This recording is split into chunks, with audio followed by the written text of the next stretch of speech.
The ballroom was drenched in golden light, but she could feel the weight of shadows pressing down on her chest. Laughter echoed off marble walls. Crystal chandeliers swayed with music.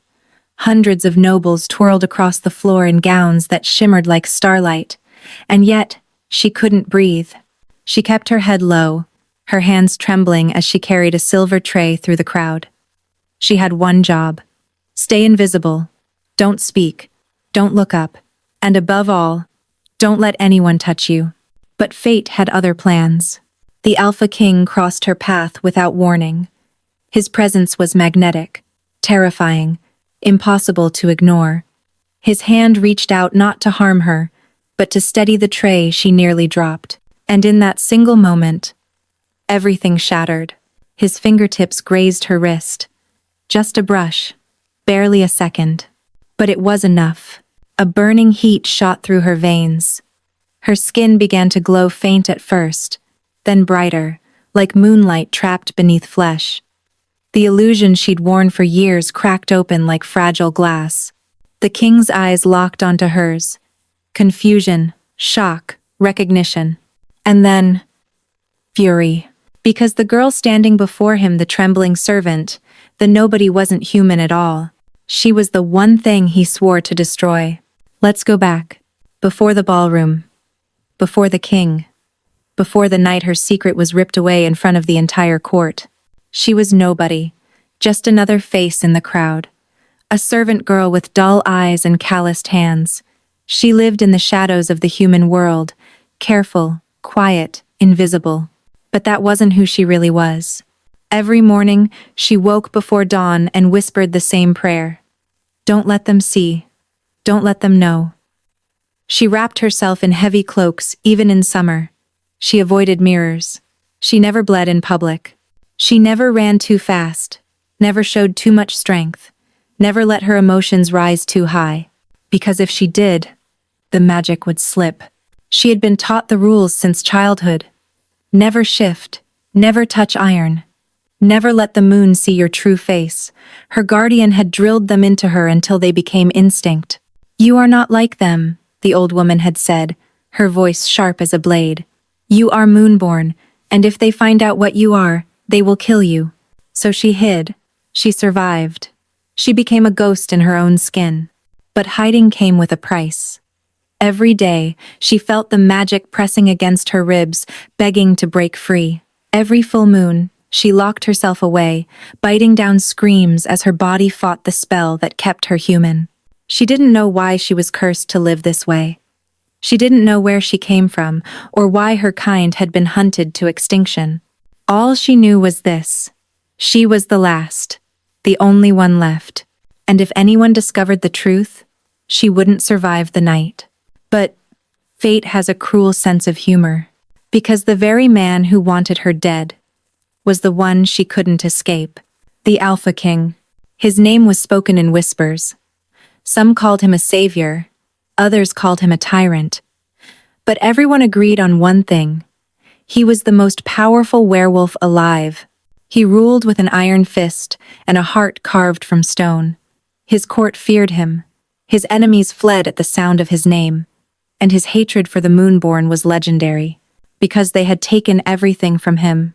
20 years ago, during the War of Silver Flames, the Moonborn had burned his family's territory to ash. His father, his brothers, his entire bloodline gone in a single night of fire and chaos. He had been just a boy then, but he never forgot. And when he rose to power, he made a vow. No Moonborn would ever walk his lands again. He hunted them down, one by one, until there were none left. Or so he thought. When she was assigned to serve in his court, she knew it was a death sentence. But she had no choice. Servants didn't refuse royal orders. So she came. She bowed. She kept her head down and prayed he'd never notice her. But the king, he noticed everything. At first, it was just a glance, a flicker of curiosity when she entered the room. Then it became something more. His eyes followed her, his instincts prickled. Something about her scent was wrong. Too clean, too careful, like she was hiding something beneath her skin.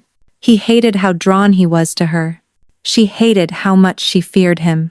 And yet, they were bound together by something neither of them understood. It all came crashing down on a night that should have been ordinary. The royal banquet. A celebration of victory.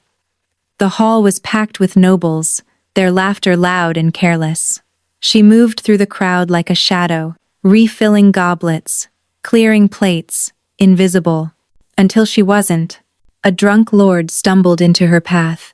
His elbow knocked the tray from her hands. Wine splashed across the marble floor, dark as blood. The room went silent. The king stood from his throne, his gaze sharp as a blade. "Clean it," he commanded. She dropped to her knees, her hands shaking as she tried to wipe the mess. But the lord wasn't done. He grabbed her wrist, yanking her upward. Clumsy little. And then the king was there. His hand closed around the lord's arm, pulling him away with effortless strength. Enough. But in the chaos, his other hand brushed hers. And the world exploded. Heat. Blinding, searing heat. It burned through her veins like wildfire. Her skin began to glow silver light, cracking through the illusion she'd worn for years. The spell shattered. Her true form bled through eyes like molten gold, veins traced with moonlight, skin marked with ancient runes that pulsed with forbidden magic. The ballroom erupted in gasps. Screams. Horror. The king staggered backward, his face twisted in disbelief. Because standing before him, trembling and exposed, was the one thing he swore could never exist. A moonborn. Alive. In his court. They dragged her before the council in chains. Her wrists burned where the iron touched her skin. Her legs barely held her weight, but she kept her chin high, even as the room filled with voices demanding her death. She deceived us. She's a threat to the throne. Execute her before she burns us all. The king sat on his throne, silent. His eyes never left hers. Finally, one of the elders spoke. "Your Majesty, what is your command?" For a long moment, he said nothing. Then he rose, stepped down from the dais, walked toward her until they were face to face. "Who are you?" His voice was low, dangerous. She met his gaze, her voice steady, despite the fear clawing at her throat. "I am no one." "Lies. I am the last," she whispered. "The last of a bloodline you tried to erase." The room went deathly still. She continued, her voice breaking. "I was born the night you ordered the massacre. My mother hid me in the ashes, wrapped me in a spell that stole my true form. She died so I could live as a human. So I could survive. In a world that wanted me dead." The king's jaw tightened. "You expect me to believe?" "I don't expect anything from you." She cut him off. "I know what you think of my kind. I know you believe we're monsters. But I was a child. I didn't burn your family. I didn't start that war. I was just born into it." Tears slipped down her cheeks, glowing faintly in the dim light. "I've spent my entire life hiding, running, pretending to be something I'm not. And now you've ripped it all away." Her voice cracked. "So do what you came here to do. Kill me. End it. I'm tired of being afraid." The king stared at her. And for the first time in 20 years, his certainty wavered. The council's verdict was unanimous. Execution at dawn. She was locked in the dungeons, her chains blessed with iron and wolfsbane. The pain was unbearable, but she didn't cry. She had no tears left. Outside, the moon rose full and bright. And something inside her stirred. The magic she'd suppressed for years began to wake. It clawed at her chest, demanding release. The runes on her skin glowed brighter. The chains began to crack. Above, in the throne room, the king stood alone, staring out at the moonlight. His advisors had urged him to watch the execution, to make an example of her, but he couldn't, because every time he closed his eyes, he saw her face, heard her words, felt the truth of them settling like stone in his chest. She was a child. She didn't start the war. She's been running her whole life. And then, he felt it. A surge of power. Wild, ancient, unstoppable. He turned and ran. By the time he reached the dungeons, the chains had shattered. She stood in the center of the cell, her body wreathed in silver flames. Her eyes burned like twin moons. Her true form, magnificent, terrifying, divine, was fully revealed. The guards fell back in terror. But the king stepped forward. "Stop," he commanded. Her gaze snapped to his. For a moment, he thought she might burn him alive. But then, she faltered. "Why?" she whispered. "Why did you come?" He didn't have an answer. Not one that made sense. So he did the only thing he could. He reached out his hand. "Because you were right," he said quietly. "You didn't start this, and I won't let it end like this." Her flames flickered, faded, and when she took his hand, the bond ignited. The next morning, the court gathered once more, but this time, she wasn't in chains.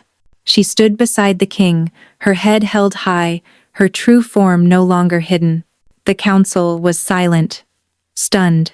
The king's voice rang out, clear and absolute. "This woman is not my enemy. She is my equal, my chosen, and anyone who harms her answers to me." He turned to her, his hand lifting to her cheek, and then, before the entire court, he marked her his claws, tracing the ancient bond across her skin. The mark glowed, silver and gold intertwined, a bond that couldn't be broken. The illusion was gone. The lies were burned away. What remained was truth, power, and a love born from ashes and moonlight. She had worn human skin for years, but now she was finally free.